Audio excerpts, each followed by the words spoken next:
हवा में उड़ता हुआ नकुल के गाल को चीर देता है। ठीक वैसा ही घाव जैसा फोटो में था। नकुल को एहसास होता है कैमरा केवल भविष्य नहीं दिखाता, वो कीमत वसूलता है। वो जितनी बड़ी सफलता दिखाता है उतनी ही बड़ी चोट देता है।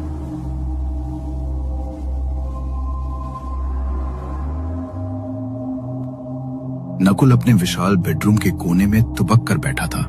बाहर बारिश की गड़गड़ाहट और बिजली की चमक खिड़की के शीशों को दहला रही थी।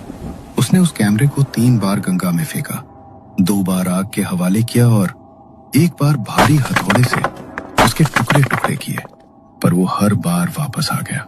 नकुल ने अपने कांपते हाथों से अलमारी खोली। वहां अंधेरे में वो काला कैमरा किसी शिकारी की तरह रखा था।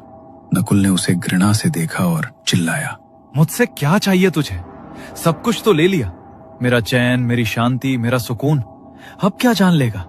सन्नाटा पसरा रहा और तभी अचानक कमरे के भीतर एक तीखी आवाज गूंजी, क्लिक। नकुल का दिल धड़कना भूल गया। उसने देखा कैमरे से एक फोटो धीरे धीरे बाहर आ रही थी।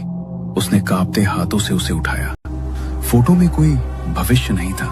फोटो में एक बूढ़ा आदमी फटे चीथड़े कपड़ों में एक अंधेरी काल कोठरी की जंजीरों से बंधा हुआ था। नकुल की चीख निकल गई, पापा, आप जिंदा हैं? नकुल बिजली की तेजी से सुमित्रा के कमरे की ओर भागा। उसने दरवाजा लात मारकर खोला। सुमित्रा वहां फर्श पर बैठकर गहने गिन रही थी। नकुल ने उसकी गर्दन पकड़ी और उसे दीवार से सटा दिया। झूठ बोला तुमने कहा था पापा मर चुके हैं। ये फोटो देखो, कहाँ है वो? बोलो। प्लीज नकुल, छोड़ दे मुझे। पागल हो गया है क्या? वो मर चुके हैं, मैंने अपनी आंखों से देखा था। झूठ, ये कैमरा झूठ नहीं बोलता। ये फोटो अभी निकली है। अगर तुमने सच नहीं बताया तो मैं तुम्हें इसी वक्त गंगा में फेंक दूंगा। सुमित्रा का गला सूख गया। उसने नकुल की आंखों में वो पागलपन देखा जो उसने पहले कभी नहीं देखा था। ठीक है, बताती हूँ। उन्हें मरा हुआ घोषित कर दिया गया था, पर उन्हें। इससे पहले कि वो वाक्य पूरा करती, नकुल की नजर मेज पर पड़े कैमरे पर गई। वो अपने आप एक और फोटो निकाल रहा था। नकुल सुमित्रा को छोड़कर उस फोटो की तरफ लपका। फोटो में सुमित्रा के ऊपर छत का भारी पुराना पंखा गिरा हुआ था और फर्श पर खून फैला था। नहीं माँ, वहां से हटो, पंखा। क्या बोल रहा है तू? नकुल उसे बचाने के लिए आगे बढ़ा, लेकिन तभी छत से एक भयानक चिरचिराहट की आवाज आई। पंखे का हुक जंग खाकर टूट चुका था। धाड़, भारी लोहे का पंखा सीधा सुमित्रा की गर्दन पर जा गिरा। सुमित्रा को चीखने तक का मौका नहीं मिला। कमरे में धूल और सन्नाटा छा गया। नकुल के पास अब सच जानने का कोई जरिया नहीं बचा था। वो अकेला रह गया था, अथाह संपत्ति और एक श्रापित याद के साथ। घर में पसरा सन्नाटा नकुल को खाने को दौड़ रहा था। उसने महादेव की प्रतिमा के सामने माथा टेक दिया। हे भोलेनाथ, मैंने लालच में आकर अपनी रूह बेच दी। मुझे इस शैतान से आजाद करो। मैं सब कुछ त्यागने को तैयार हूं। तभी मंदिर के पास लगा आईना कंपन करने लगा। नकुल ने आईने में अपनी परछाई देखी, लेकिन उसके पीछे वही काला कैमरा दिख रहा था। नकुल को अचानक वो पुरानी बात याद आई, जब अहंकार चरम पर हो तो उसे अपना ही चेहरा दिखा दो, वो खुद को ही भस्म कर लेगा। नकुल के चेहरे पर एक दृढ़ मुस्कान आई। उसने कैमरे को उठाया और उसे आईने के बिल्कुल सामने एक स्टैंड पर लगा दिया। उसने उसका सेल्फ टाइमर बटन दबाया। टिक टिक टिक। कमरे का तापमान अचानक गिर गया। हवाएं चक्रवात की तरह घूमने लगी। आईने के भीतर से वही काली परछाई बाहर निकलने की कोशिश कर रही थी। 3, 2, 1, क्लिक। कैमरे के लेंस ने आईने में दिख रहे अपने ही प्रतिबिंब की फोटो खींच ली।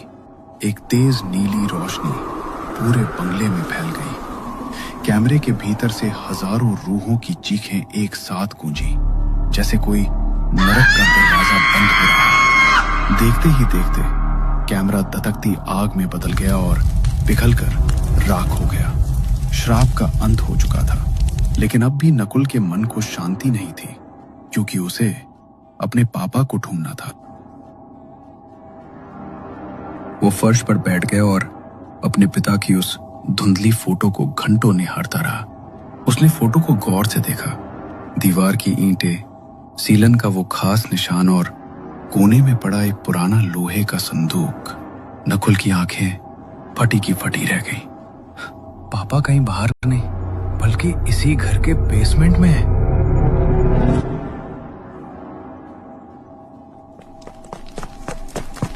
नकुल पागलों की तरह उस पुराने घर की ओर भागा, जिसे उसने सालों पहले छोड़ दिया था।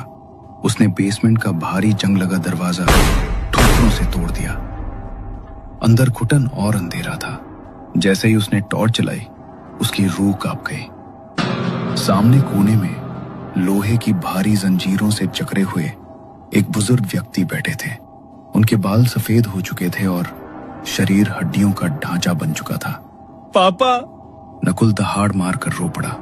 उसने पत्थर उठाकर जंजीरों के ताले तोड़ दिए।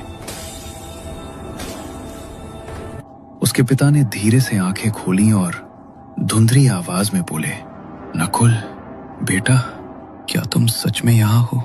नकुल ने उन्हें गले लगा लिया। सालों का दर्द आंसू बनकर बह निकला। पिता के कांपते हाथों ने नकुल का चेहरा छुआ। नकुल बेटा, मुझे लगा था मैं कभी सूरज की रोशनी नहीं देख पाऊंगा। जब वे बाहर आए और नकुल ने उन्हें सुरक्षित महसूस कराया, तब उसके पिता ने वो खौफनाक सच बताया। सुमित्रा ने मुझसे प्यार नहीं बल्कि सिर्फ संपत्ति के लिए शादी की थी। उसने धोखे से नशीली दवाएं पिलाकर मेरे अंगूठे के निशान वसीयत पर ले लिए। जब मेरा काम खत्म हो गया तो उसने सबको कह दिया कि मैं मर चुका हूं और मुझे उस तहखाने में कैद कर दिया। वो चाहती तो मुझे मार सकती थी, पर वो चाहती थी कि मैं दिल दिल कर मरूं। अपनी पापा की कहानी सुनकर नकुल की आंखों में आंसू आ गए। उसने उन्हें गले लगा लिया। कैमरा जा चुका था। श्राप खत्म हो चुका था। अब नकुल के पास कोई ऐसी मशीन नहीं थी जो भविष्य दिखा सके, लेकिन उसके पास उसका आज था और उसके पिता का साथ था।